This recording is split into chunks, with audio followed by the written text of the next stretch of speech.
What if an entire generation of children has been subjected to the largest uncontrolled experiment in human history? What if we handed developing brains a technology so addictive, so psychologically damaging, that it fundamentally rewired how young people think, feel, and relate to the world? Jonathan Haidt, a social psychologist at New York University, presents compelling evidence that something catastrophic happened to adolescents in the early 2010s. Rates of anxiety, depression, self-harm, and suicide skyrocketed, particularly among girls. The timing coincides precisely with the mass adoption of smartphones and social media. This book matters because we are losing our children to devices. The statistics are staggering and undeniable. Between 2010 and 2015, teen depression rates increased by more than 50%. Hospital admissions for self-harm among girls aged 10 to 14 tripled. Suicide rates for this age group doubled. These are not small fluctuations. This is a mental health crisis of unprecedented scale. The anxious generation identifies the causes and provides solutions that parents, educators, and policymakers desperately need. The Great Rewiring. For millions of years, human childhood followed predictable patterns. Children played freely with other children, took risks, learned through experience, and gradually developed independence. This play-based childhood was essential for developing social skills, emotional regulation, risk assessment, and resilience. Then, between 2010 and 2015, childhood transformed fundamentally. The smartphone became ubiquitous. Social media platforms redesigned themselves for maximum engagement. High-speed internet reached critical mass. Virtual life replaced physical life. Haidt identifies this period as the Great Rewiring, when childhood shifted from play-based to phone-based. Children who once spent afternoons exploring neighborhoods, building forts, and negotiating conflicts with peers now spend those hours scrolling feeds, managing online identities, and experiencing constant social comparison. The shift happened quickly, within just 5 years, leaving parents and institutions unprepared for the consequences. Dr. Jean Twenge, psychologist at San Diego State University, documented these changes in her research on generational differences. Her data shows that teenagers in 2015 spent significantly less time with friends in person, went on fewer dates, got driver licenses later, and reported feeling lonely far more often than teenagers just 5 years earlier. The decline in face-to-face social interaction happened simultaneously with the rise in mental health problems. A mother notices her 13-year-old daughter has changed dramatically. 2 years ago, she was confident, social, and happy. She spent hours playing with neighborhood friends. Now, she barely leaves her room. She constantly checks her phone, becoming anxious when notifications arrive and equally anxious when they do not. Her grades have dropped. She has abandoned activities she once loved. She reports feeling ugly, unpopular, and worthless despite being objectively attractive and well-liked. The mother cannot understand what happened. The answer is on the device in her daughter's hand. The 4 foundational harms. Haidt identifies 4 fundamental ways that phone-based childhood damages developing minds. First, it produces social deprivation. Time spent on devices is time not spent in face-to-face interaction. Humans are intensely social mammals who need physical presence, eye contact, vocal tone, and body language to develop properly. Virtual interaction lacks these essential elements. Children are experiencing social starvation while appearing connected. Second, phone-based childhood causes sleep deprivation. Adolescents need approximately 9 hours of sleep nightly for healthy brain development. Most get far less. Smartphones in bedrooms disrupt sleep through blue light exposure, stimulating content, and social pressure to stay connected. Chronic sleep deprivation impairs emotional regulation, cognitive function, and mental health. Third, it creates attention fragmentation. The constant stream of notifications, messages, and updates prevents sustained focus. Deep work, reading, and meaningful conversation become impossible. The brain adapts to expecting constant novelty and stimulation, making real-world experiences feel boring by comparison. This rewiring damages the capacity for delayed gratification and long-term goal pursuit. Fourth, phone-based childhood causes addiction. Social media platforms are engineered to be addictive using variable reward schedules, the same mechanism that makes slot machines so compelling. Each refresh might deliver social validation or might deliver nothing. This unpredictability creates compulsive checking behavior. Users cannot stop even when they want to stop. This is not weak willpower. This is exploitation of brain chemistry. Dr. Anna Lemjak, a psychiatrist at Stanford University and addiction specialist, explains that dopamine-driven behaviors follow predictable patterns. Initial pleasure gives way to tolerance, requiring increased engagement for the same effect. Withdrawal produces anxiety and irritability. The addiction cycle becomes self-reinforcing. She treats teenage patients whose social media addiction shows identical patterns to substance abuse disorders. A 15-year-old boy cannot focus on homework for more than 3 minutes without checking his phone. He wakes multiple times nightly to check notifications. He feels anxious when separated from his device. He has abandoned hobbies he once enjoyed because they cannot compete with the stimulation of gaming and social media. His parents are baffled. He seems addicted, but to what? The answer is dopamine. His brain has been hijacked by technologies designed specifically to create compulsive use. The girl's crisis. While both boys and girls suffer from phone-based childhood, girls have been hit particularly hard. Rates of depression, anxiety, and self-harm have increased far more dramatically among adolescent girls than boys. The mechanism is social media. Girls use visual social media platforms like Instagram and TikTok more intensely than boys. These platforms create relentless social comparison and appearance-based evaluation. Every photo becomes a referendum on attractiveness. Every post becomes a measurement of popularity. Likes, comments, and follower counts create quantifiable metrics of social worth. Girls internalize these metrics, experiencing their own value as constantly under public evaluation. The result is devastating to self-esteem, body image, and mental health. Cyberbullying affects girls more severely than boys. Mean comments, exclusion from group chats, and reputation attacks happen 24 hours daily. There is no escape. The bullying follows victims into their bedrooms. Screenshot and share features make humiliation permanent and widespread. One embarrassing moment can be distributed to hundreds of peers within minutes. Dr. Jean Twenge's research documents that depressive symptoms in teenage girls increased 52% between 2005 and 2017. The increase was minimal for girls who used social media.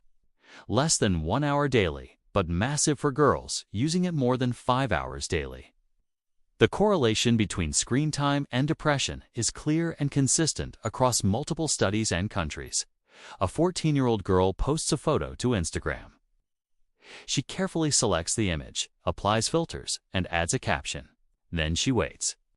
She checks constantly to see how many likes accumulate.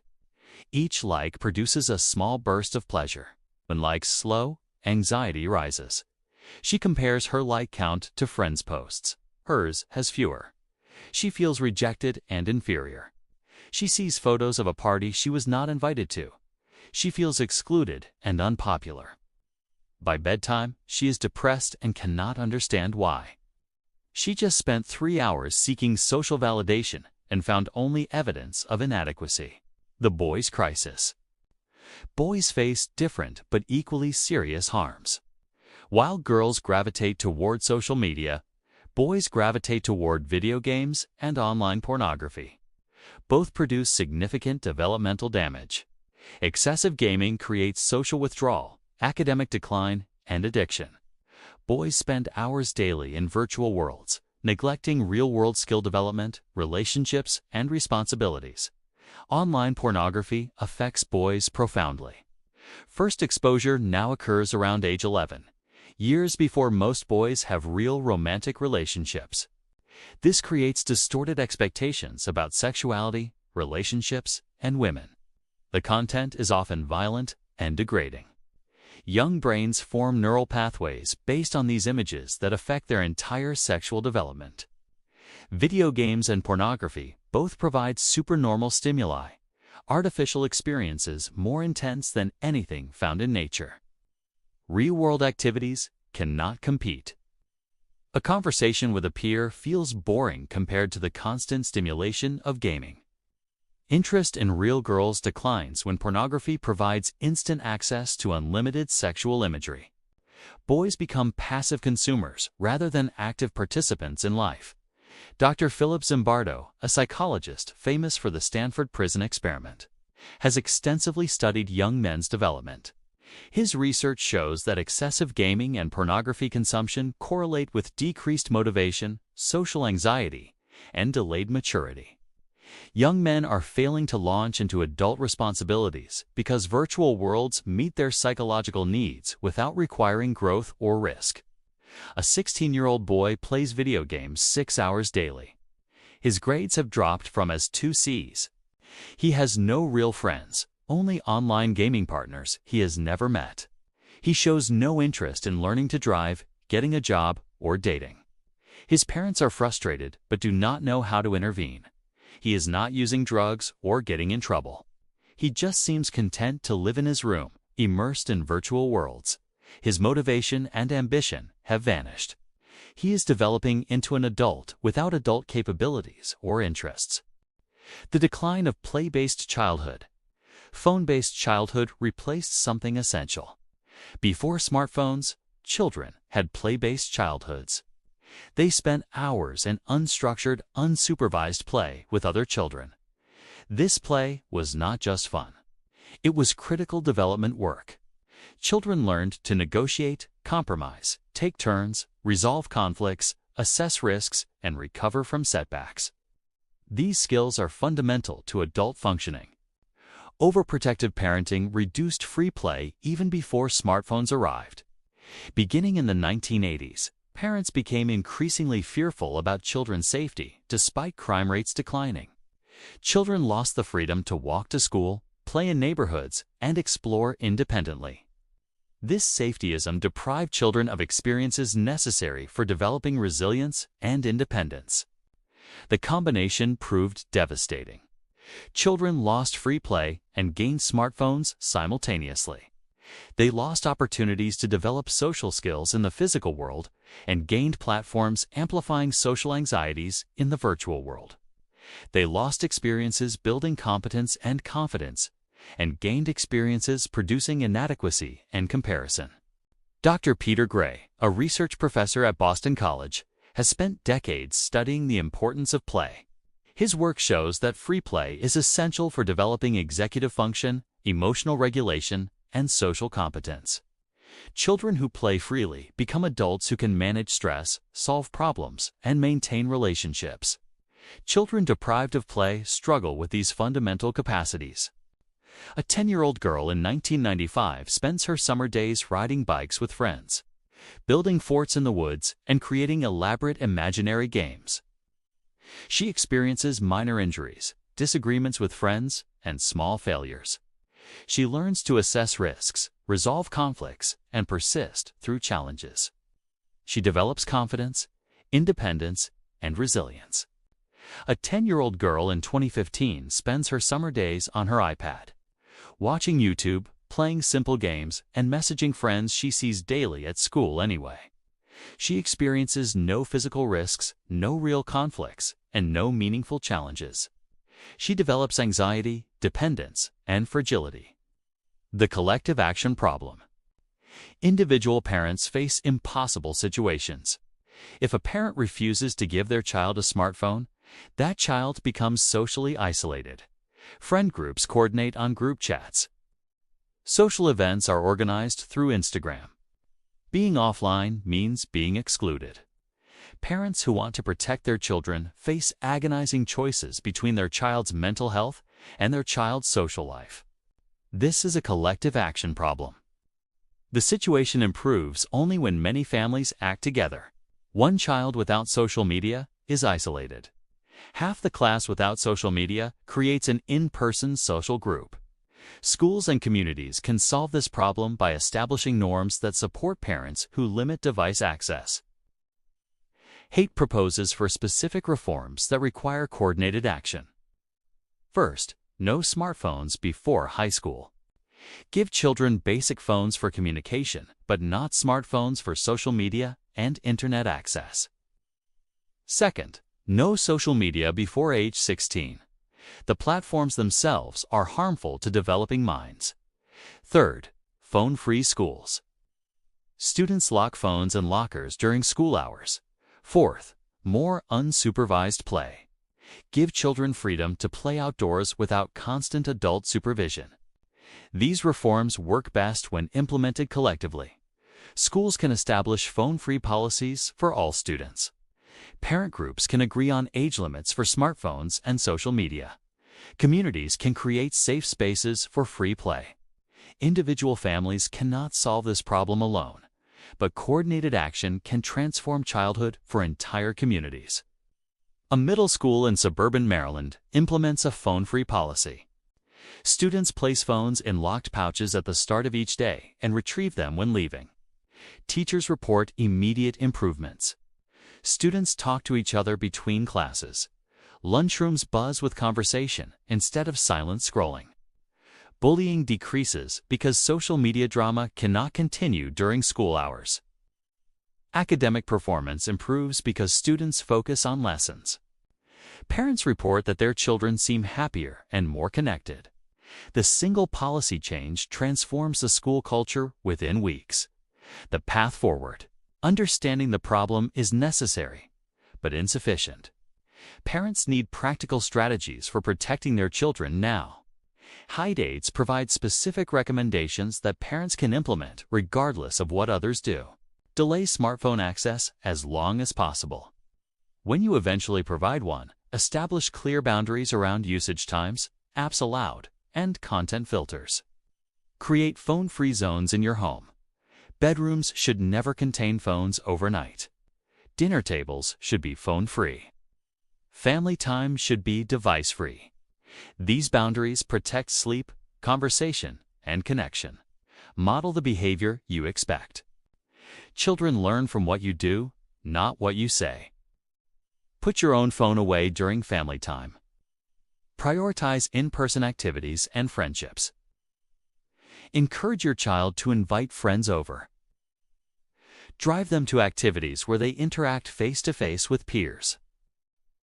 Support hobbies, sports, arts, and other activities that build skills and provide accomplishment. These experiences build the confidence and competence that protect against anxiety. Teach your child about how these technologies work. Explain that social media platforms are designed to be addictive. Discuss how infinite scroll, autoplay, and variable rewards manipulate behavior. Knowledge reduces susceptibility. Children who understand they are being manipulated are better equipped to resist. Dr. Lisa D'Amour, a clinical psychologist specializing in adolescent development, emphasizes that parents must remain engaged and informed about their children's digital lives. She recommends ongoing conversations about online experiences, not one-time lectures. Ask what they see online. Discuss how it makes them feel. Address concerning content directly. Maintain trust so children come to you when problems arise. A father implements new rules for his 13-year-old son. Phone stays in the kitchen overnight. No devices during dinner or family activities. Social media apps are blocked. Gaming is limited to weekends. The son protests initially, but gradually adapts. His sleep improves. His mood stabilizes. He spends more time shooting baskets and reading. The father notices his son seems calmer and more present. The restrictions felt harsh initially, but proved protective. The son later admits he feels less stressed without constant online pressure. The school response. Schools have tremendous power to improve this situation. Many schools have already banned phones during class, but allow them during breaks and lunch. This half measure fails because much of the harm occurs during unstructured social time. Students need breaks from devices to interact face-to-face with peers. Phone-free schools create environments where children talk, play, and connect physically. Teachers report that phone-free policies dramatically improve classroom dynamics. Students pay attention. They participate in discussions. They engage with material. The constant distraction disappears. Learning improves across all subjects. Discipline problems decline because students cannot record and share conflicts. Phone-free policies reduce bullying significantly. Most cyberbullying originates during school hours. Students take photos, send cruel messages, and exclude peers from group chats between classes. When phones are locked away, these behaviors stop. The school day becomes a refuge from online drama rather than its source. Implementation requires commitment from administrators, teachers, and staff. Half-hearted policies fail. Students find loopholes. Teachers ignore violations. The policy becomes unenforceable. Successful schools use locked pouches or secure lockers that physically prevent access. They establish clear consequences for violations. They educate parents about the reasoning and benefits. A high school in upstate New York implements a complete phone ban using locked pouches. Administration faces initial resistance from students and some parents. They persist. Within 1 month, the atmosphere transforms. Students talk to each other. Hallways feel social instead of silent. Teachers report improved attention and participation. Incidents of bullying drop by 60%. Student surveys revealed that most students appreciate the policy despite initial resistance. They report feeling less stressed and more connected to peers. The research evidence. Critics argued that the evidence linking smartphones and social media to mental health problems is correlational, not causal. Haidt addresses this directly. Multiple types of evidence point to causation. First, the timing. Mental health problems increased sharply in the early 2010s across numerous countries simultaneously, coinciding with smartphone and social media adoption. Second, the dose-response relationship. Higher social media use correlates with worse mental health consistently across studies. Third, experimental evidence. Studies where participants reduce social media use show improvements in well-being, loneliness, and depression. When people stop using these platforms, they feel better. Fourth, mechanisms are understood. Sleep deprivation, social comparison, cyberbullying, and addiction are documented harms with clear pathways to mental health problems. Dr. Jonathan Haidt collaborated with Zach Roche to compile hundreds of studies examining these relationships. The evidence is overwhelming and consistent. While individual studies can be criticized, the cumulative weight of evidence across multiple countries, methodologies, and populations is conclusive. Smartphones and social media are harming adolescent mental health. Closing message. The anxious generation reveals an uncomfortable truth. We have allowed technology companies to conduct a massive experiment on our children. The results are devastating, but we are not powerless. We can reclaim childhood. We can restore play-based experiences. We can delay smartphone access, can eliminate phones from schools. We can create communities that support these changes. The future of our children depends on the actions we take today. Your challenge: implement one protective measure this week. Establish a phone-free dinner table. Remove devices from bedrooms overnight. Talk to other parents about coordinating smartphone age limits. Contact your school about phone-free policies. Join a community group working on these issues. Small actions create momentum. Collective action creates transformation. Your children are counting on you to protect them from threats they cannot recognize or resist alone. Thanks for watching. If the anxious generation opened your eyes to the youth mental health crisis, subscribe to this channel for more essential book summaries on parenting, technology, and child development. Check out our other videos on digital wellness, adolescent psychology, and protecting childhood. The next generation needs adults who understand what is happening and are willing to act. Be that adult. See you in the next video.